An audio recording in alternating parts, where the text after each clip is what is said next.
আসসালামু আলাইকুম।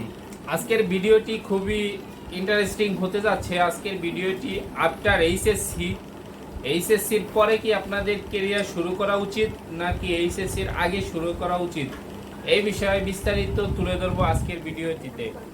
আশা করি ভিডিওটি শেষ পর্যন্ত দেখবেন। চ্যানেলটি সাবস্ক্রাইব করুন যারা সাবস্ক্রাইব করেন নাই।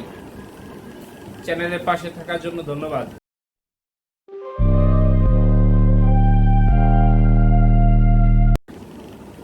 আফটার এইচএসসি অর্থাৎ এইচএসসির পরে আপনাদের কেরিয়ার শুরু করা উচিত নাকি আগে শুরু করা উচিত, আজকের আলোচ্য বিষয় এটি।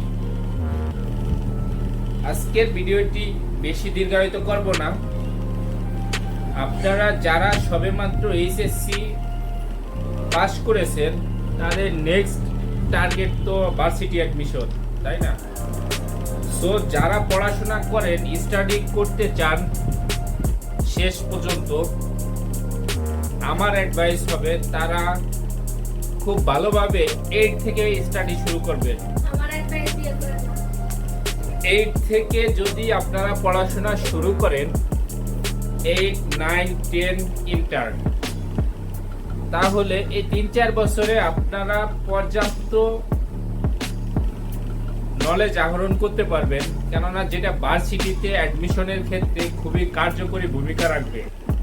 আপনি যদি একটি ভালো ভার্সিটিতে অ্যাডমিশন নিতে পারেন, দেন আপনার ক্যারিয়ারটা বা আপনার জব পাওয়ার ক্ষেত্রেও অনেকটা এগিয়ে থাকবে।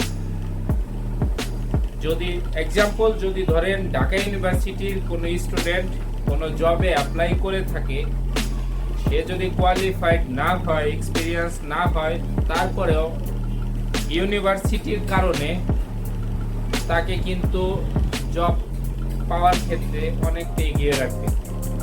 সো স্টাডি ভালোভাবে করা উচিত।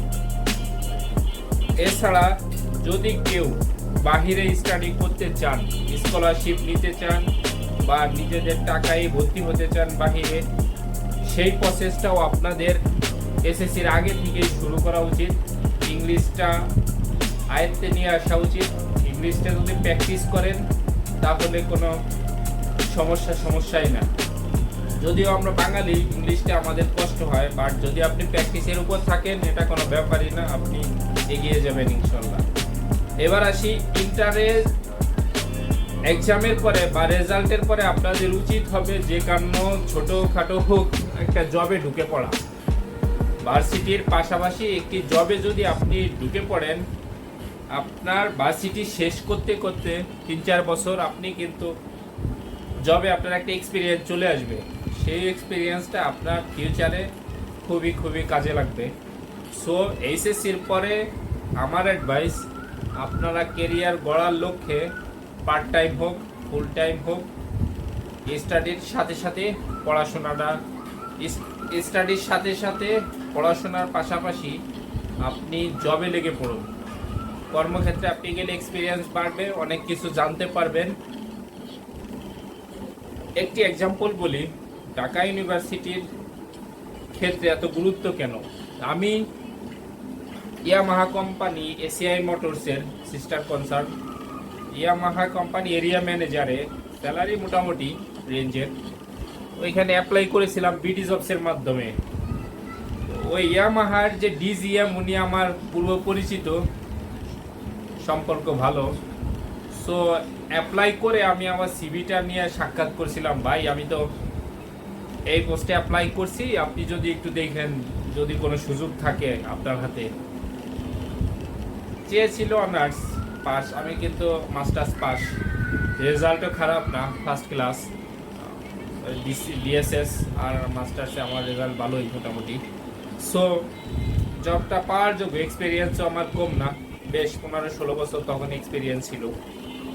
তখন ভাই আমাকে যে রিপ্লাইটা দিল আমি অবাক হলাম যে কোম্পানির জব, তারপর আবার মার্কেটিংয়ের, এইখানে নাকি ঢাকা ইউনিভার্সিটি শুধু অ্যালাউ করতেছে।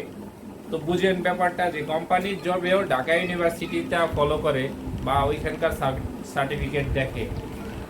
তাহলে আমরা যারা ন্যাশনালে স্টাডি করি তাদের উপায় কি?